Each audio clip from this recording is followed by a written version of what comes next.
नमस्कार, मी रोहिणी तुमचं स्वागत करते माझ्या चॅनल मराठी तडकामध्ये। आपण नेहमीच घरी इडली बनवतो, पण बऱ्याच वेळेस आपले जे इडल्या आहेत ते उरतात।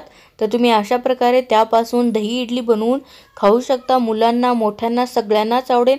मुलांना तुम्ही हे टिफिनमध्ये पण देऊ शकता आणि खूप सोपी आणि खूप झटपट होणारी तितकीच टेस्टी रेसिपी आहे। तर चला सुरू करूया रेसिपी। तर त्यासाठी इथे मी घेतलेले आहेत, हे बघा 7 ते 8 इडल्या घेतलेल्या आहेत। त्याला मी 3 भागामध्ये कट करून घेतलेले आहे। असे लांब लांब तुम्ही छोटे छोटे काप पण केले तरीही चालेल। मी इथे थोडेसे मोठे काप केलेले आहेत। दही घेतलेलं आहे 2 कप। हे घरी बनवलेलं घट्ट दही आहे।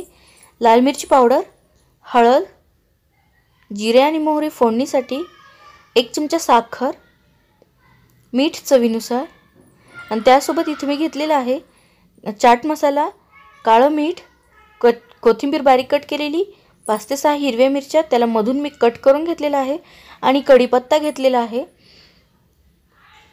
तर चला मग सुरू करूया रेसिपी। सगळ्यात पहिले दही जे आहे त्यामध्ये साखर आणि मीठ घालायचं आहे आणि त्याला व्यवस्थित फेटून घ्यायचं आहे। त्याचे जे लम्स आहेत ते पूर्ण निघाले पाहिजेत आणि दही आपले एकदम स्मूथ झालं पाहिजे।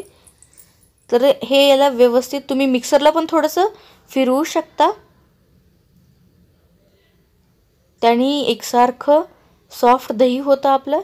तर मी ते चमच्यानेच करून घेणार आहे। इथे रवीने पण तुम्ही करू शकता। तर अशा प्रकारे मी जे पूर्ण दही व्यवस्थित फेटून घेणार आहे। तर आपले जे दही आहे ते जास्त घट्ट आहे, तर त्यामध्ये मी थोडंसं पाणी ॲड करत आहे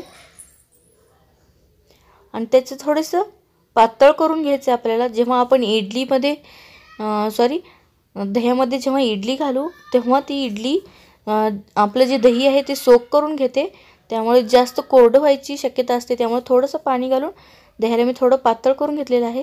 तर आता या इडल्याला आपल्याला थोडंसं फ्राय करून घ्यायचं आहे। तर इथे मी गॅसवर कढई ठेवली आणि त्यामध्ये मी जवळजवळ 2 ते 3 टेबलस्पून तेल घालणार आहे। तेल आपण जास्त वापरणार नाही आहोत, फक्त 2 ते 3 टेबलस्पून तेल घातले मी इथे। तेल छान गरम झाले की त्यामध्ये आपण जिरे आणि मोहरी घालणार आहोत। जिरे मोहरीला छान तडतडू द्यायचे। नंतर त्यामध्ये कढीपत्ता, हिरवी मिरची जी आपण कट करून घेतलेली आहे ती, तुम्ही फक्त हिरवी मिरची किंवा फक्त लाल मिरचीचा पण वापर करू शकता। जर तुम्ही लहान मुलांसाठी करत असाल तर हिरवी मिरची नाही टाकली तरीही चालेल। आता यामध्ये आपल्याला ज्या इडल्या कट करून घेतलेल्या आहेत ते घालायचे आहेत। शक्यतो जेव्हा दही इडली बनवता तेव्हा इडली जी आहे ती थंड असली पाहिजे। जर तुम्ही गरम इडली अशा प्रकारे फ्राय केली तर ती कढईला चिटकते, त्यामुळे थंडच इडल्या घ्यायच्यात आणि त्याला छान फ्राय करून घ्यायचे एक अर्धा मिनिट। आता यामध्ये मी थोडंसं लाल तिखट घालत आहे। हिरवी मिरची आपण ऑलरेडी घातलेली आहे, तर थोडंसं लाल तिखट कलरसाठी आणि हळद पावडर घालत आहे। मिक्स करायचं आहे। इथे पण मी थोडंसं मीठ घालत आहे। दह्यामध्ये आपण मीठ घातलेलं आहे आणि इडली बनवते वेळेस पण मीठ घातलेलं आहे। आता याला व्यवस्थित मिक्स करूया।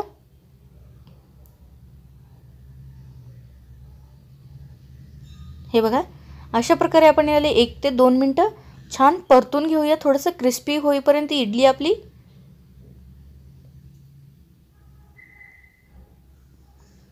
थोडीशी कोथिंबीर घालत आहे मी यामध्ये आणि 2 मिनिटं आपण याला छान परतून घेऊया। इडलीला आपला कलर किती सुंदर आलेला आहे तुम्ही बघू शकता।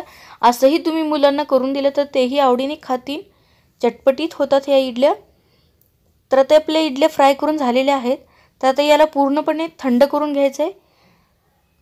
गॅस बंद करणार आहे आणि या इडल्याला मी थंड करून घेणार आहे।